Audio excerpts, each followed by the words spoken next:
আসসালামু আলাইকুম। ওয়ালাইকুম আসসালাম।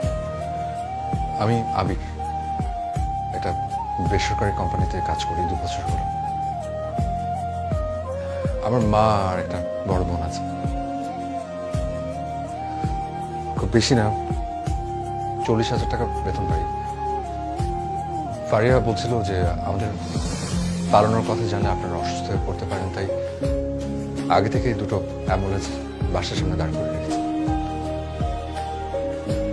আমরা পালাতেই বের হয়েছিলাম,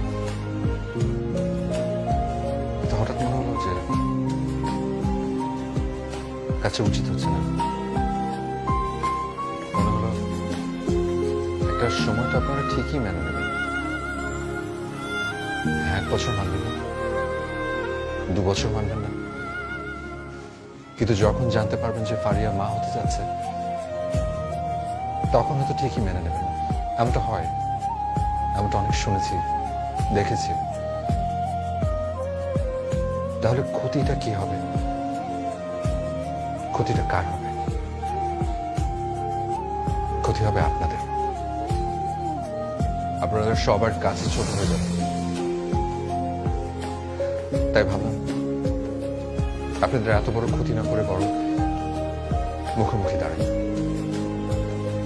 ফারিয়ার কাছে শুনেছি যার সাথে বিয়ে হওয়ার কথা হচ্ছিল, ওনার বয়স বোধ হয় 33-35, অনেক বেতন পান, 1 লাখ টাকা। আমার বয়স 28।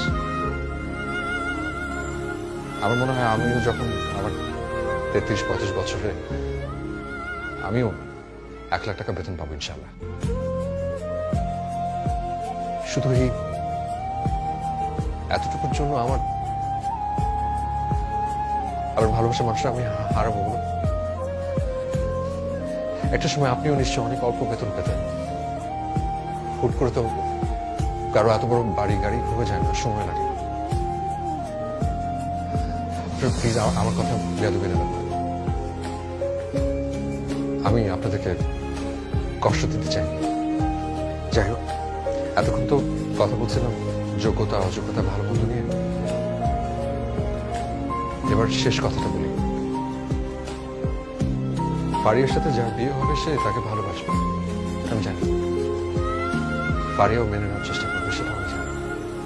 কিন্তু ওর মনের কোথাও না কোথাও একটা আমি থেকে যাব। কোনো না কোনো মুহূর্তে একটু হলেও আমাকে মিস করবে।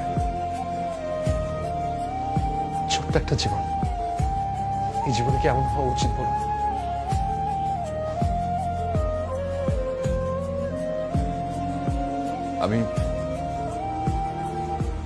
আমি ফারিয়াকে নিয়ে পালাতে না, আপনাদের মেয়ে আপনাদের কাছে ফেরত দিতে এসেছি।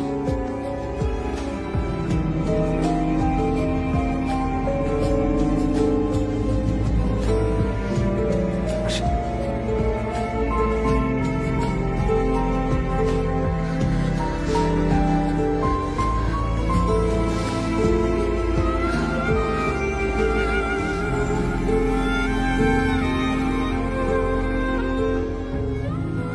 এতদিন তোমাকে আমার মেয়ের অযোগ্য মনে হতো,